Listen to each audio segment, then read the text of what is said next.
employment here is terminated.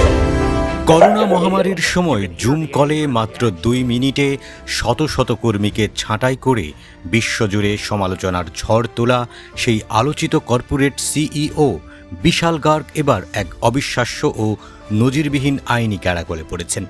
নিজের হাতে গড়া বা একসময় পরিচালনা করা কোম্পানি এবার তার বিরুদ্ধে সোজা আদালতে মামলা ঠুকে দিয়েছে। বেটার হোম অ্যান্ড ফাইন্যান্স নামের এই মার্কিন প্রতিষ্ঠানের বর্তমান পরিচালনা পর্ষদ বিশাল গার্গের বিরুদ্ধে কোম্পানিটির নিয়ন্ত্রণ জোরপূর্বক দখলের চেষ্টার চাঞ্চল্যকর অভিযোগ এনেছে। কর্পোরেট দুনিয়ায় এই খবরটি এখন এক বিশাল আলোচনার জন্ম দিয়েছে, যেখানে সাবেক প্রধান নির্বাহী ও তার নিজের কোম্পানির মধ্যকার দ্বন্দ্ব একেবারে প্রকাশ্য রূপ নিয়েছে। বিশালের এই পতনের পেছনে রয়েছে তার চরম ঔদ্ধত্য ও অপমানজনক আচরণ। এর আগে মহামারীর সেই সময়ে চোখের পলকে 2 মিনিটেরও কম সময়ে একটি জুম কলে প্রায় 900 কর্মীকে চাকরিচ্যুত করে তিনি বিশ্বব্যাপী ঘৃণার পাত্র হয়েছিলেন। শুধু তাই নয়, নিজের কোম্পানির কর্মীদের তিনি অবলীলায় বানর এবং বুদ্ধিহীন ডলফিন বলে তীব্র ভাষায় অপমান করেছিলেন। অবশেষে গত 3রা আগস্ট কোম্পানিটির পরিচালনা পর্ষদের ধৈর্যের বাঁধ ভেঙে যায় এবং তারা অত্যন্ত কঠোর পদক্ষেপ নেয়। বিশাল গার্গ ছাড়া পর্ষদের প্রতিটি সদস্য একাট্টা হয়ে তাকে সিইও পদ থেকে অপসারণের পক্ষে ভোট দেন, যার মাধ্যমে তার একচ্ছত্র ক্ষমতার অবসান ঘটে।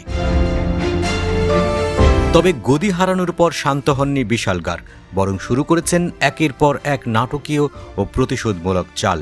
মামলার নথিতে উঠে এসেছে যে 2022 সাল থেকে গার্গের ব্যর্থ নেতৃত্বে কোম্পানিটি $150 কোটি বেশি বিশাল অঙ্কের নিট লোকসানের মুখে পড়েছে এবং তার নীতিহীন পরিচালনায় কোম্পানির শেয়ারের দাম হুড়মুড় করে 90%-রও বেশি কমে গেছে।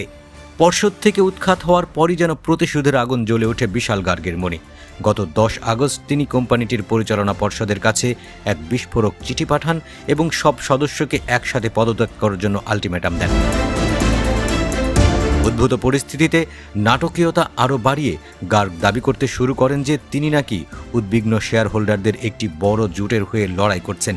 গণমাধ্যমে রীতিমতো ঝড় তুলে তিনি সামাজিক যোগাযোগ মাধ্যম এবং বিভিন্ন প্রচার মাধ্যমে মিথ্যা ও বিভ্রান্তিকর প্রচারণা চালান যে কোম্পানির 52% শেয়ার হোল্ডারের ভোট তার পক্ষেই রয়েছে। কিন্তু আসল ঘটনা প্রকাশ পায় যখন দেখা যায় সিকিউরিটিজ অ্যান্ড এক্সচেঞ্জ কমিশনে কোনো ধরনের বাধ্যতামূলক প্রক্সি বিবৃতি জমা না দিয়েই তিনি এই মন গড়া সমর্থনের গল্প ফেঁদেছেন।